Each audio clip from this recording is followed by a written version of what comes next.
Masih lain pemirsa, menantu mantan Presiden Jokowi yang menjadi Gubernur Sumatera Utara Bobi Nasution kembali terlibat konflik dengan Gubernur Aceh Muzakir Manaf.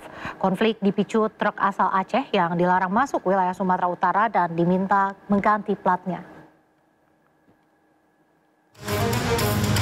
Video razia truk yang juga dihadiri Gubernur Sumatera Utara Bobi Nasution di kawasan Langkat ini tengah viral. Narasi video mengatakan jika truk asal Aceh atau yang berplat nomor BL harus diganti menjadi plat BK atau BB untuk bisa masuk ke kawasan Sumatera Utara. Sontak, hal ini menjadi perdebatan panas warganet. Namun kabar razia itu dibantah Bobi saat menghadiri rapat paripurna dengan DPRD Sumatera Utara. Ia menyatakan jika yang dilakukan hanyalah sosialisasi, sementara untuk kebijakannya masih dalam kajian Bapenda. Dalam kesempatan kali ini kami ingin menyampaikan bukan sentimen terhadap salah satu wilayah yang ada di Indonesia, tapi seluruh wilayah yang ada atau perusahaan yang ada di wilayah Sumatera Utara akan kita wajibkan per tahun 2026 wajib menggunakan plat BK atau plat BB untuk mengoperasionalkan pengangkutan hasil-hasil bumi yang ada di Sumatera Utara. Kabar adanya razia plat nomor kendaraan di perbatasan Aceh dan Sumatera Utara juga ditanggapi Gubernur Aceh Muzakir Manaf. Tapi dia wanti-wanti sit, nyokai pulau tablau. Ayo, nyokai gatai tagaru. Pihak pisah kita tenangan dong. Anak kita sepupi, tak kira yang angin berlalu kicauan burung yang merugikan dia sendiri.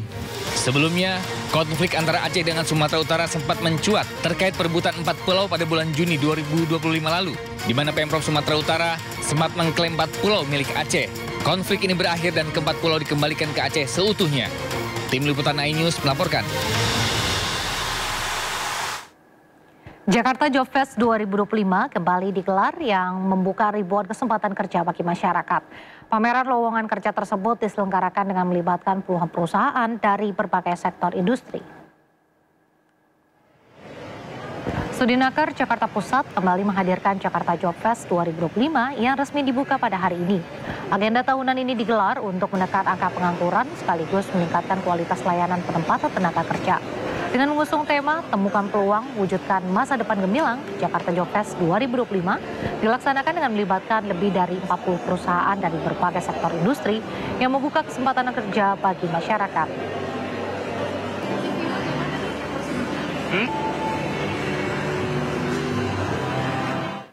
Indonesia masih menempati posisi teratas sebagai negara dengan tingkat pengangguran tertinggi di ASEAN pada 2025, mencapai 4,76%. Sementara itu dalam laporan World Economic Outlook, tren pengangguran di Indonesia cenderung meningkat yaitu 5% di 2025 dan diproyeksikan 5,1% pada 2026.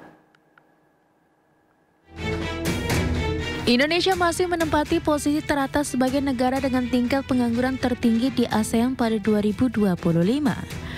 Berdasarkan laporan Trading Economics, tingkat pengangguran di Indonesia mencapai 4,79% pada periode Maret 2025.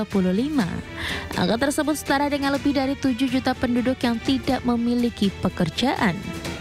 Pengangguran negara ASEAN menurut data Trading Economics, negara ASEAN yang tingkat penganggurannya mirip dengan Indonesia hanya Brunei Darussalam. Sedangkan negara-negara tetangga lain tingkat penganggurannya jauh lebih rendah. Adapun Filipina mencapai 3,7%, Malaysia 3%, dan tingkat pengangguran paling sedikit di ASEAN yakni Kamboja yang hanya mencapai 0,27%. Sebelumnya Dana Moneter Internasional atau IMF memperkirakan tingkat pengangguran di Indonesia pada 2025 akan mencapai 5%. Dalam laporan World Economic Outlook edisi April 2025, IMF mencatat tren pengangguran di Indonesia cenderung meningkat, yaitu 4,9% pada 2024, 5% di 2025, dan diproyeksikan 5,1% pada 2026.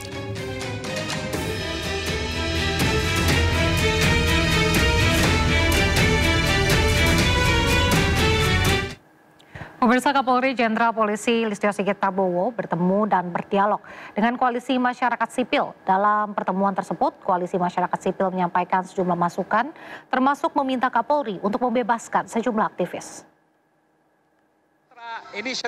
Dalam dialog publik dengan Kapolri Jenderal Listio Sigit Prabowo, Koalisi Masyarakat Sipil menyampaikan sejumlah masukan dan aspirasi. Salah satunya meminta kepada Kapolri untuk membebaskan sejumlah aktivis termasuk Del Pedro. Menanggapi masukan tersebut, Kapolri Jenderal Listio Sigit mengatakan akan memilah mana kasus yang lanjut diproses serta mana kasus yang diberikan restoratif justice. Romo Magnis untuk langsung memberikan, jadi kalau kita bicara ada 12 narasumber, waktunya saya diberikan waktu. Ada beberapa peristiwa yang kemudian kita tindak lanjuti dengan penegakan hukum karena ada peristiwa kerusuhan. Tentunya ini juga menjadi diskusi nanti selanjutnya dengan beliau-beliau bagaimana mengantisipasi solusi ke depannya dan bagaimana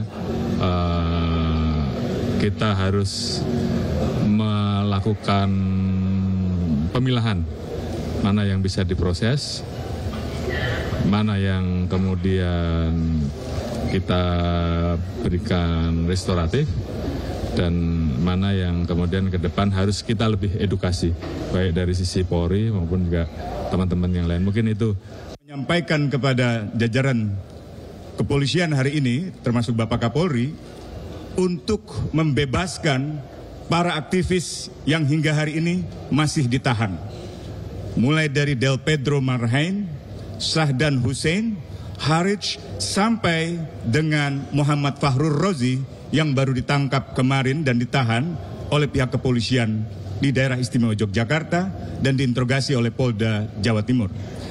Kami menjamin bahwa mereka adalah para aktivis yang memperjuangkan demokrasi, termasuk reformasi Polri, dan tidak terlibat di dalam berbagai tindakan kriminal. Kapolri Jenderal Polisi Listio Sigit melakukan pergantian perwira tinggi di institusi Polri. Mutasi dan sertijab merupakan bentuk regenerasi kepemimpinan dan penghormatan kepada perwira tinggi yang menuntaskan masa pengabdian. Kapolri Jenderal Polisi Listio Sigit memimpin upacara serah terima jabatan atau sertijab di Rupatama Mabes Polri. Sertijab meliputi jabatan Kepala Badan Intelijen dan Keamanan, Kabintelkam, serta Komandan Korps Brimob dan Korbrimob Polri. Irjen Polisi Yuda Gustawan menjabat sebagai Kabintelkam, menggantikan Komjen Polisi Ahmad Wiyagus yang memasuki masa purna tugas. Posisi Wakabintelkam diisi Brigjen Polisi Nanang Rudi Supriyatna. Sementara dan Korbrimob kini dijabat Irjen Polisi Ramdhani Hidayat yang sebelumnya menjabat sebagai Wakil dan Kobrimob. Jabat lama Komjen Pol Imam Widodo juga memasuki masa purna tugas. Sedangkan posisi Wakil dan Kobrimob ditempati Brigjen Polisi Reza Arif Dewanto.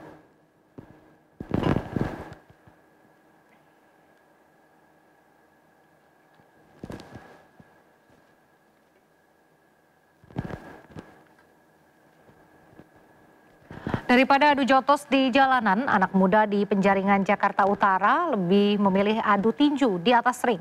Bukan untuk mencari musuh, tetapi untuk menyalurkan energi dan cegah tawuran.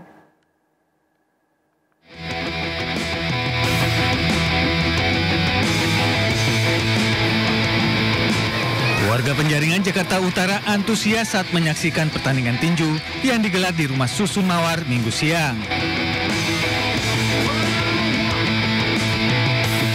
Sebanyak 112 peserta, mulai dari anak-anak, remaja hingga dewasa, bersemangat mengikuti acara ini.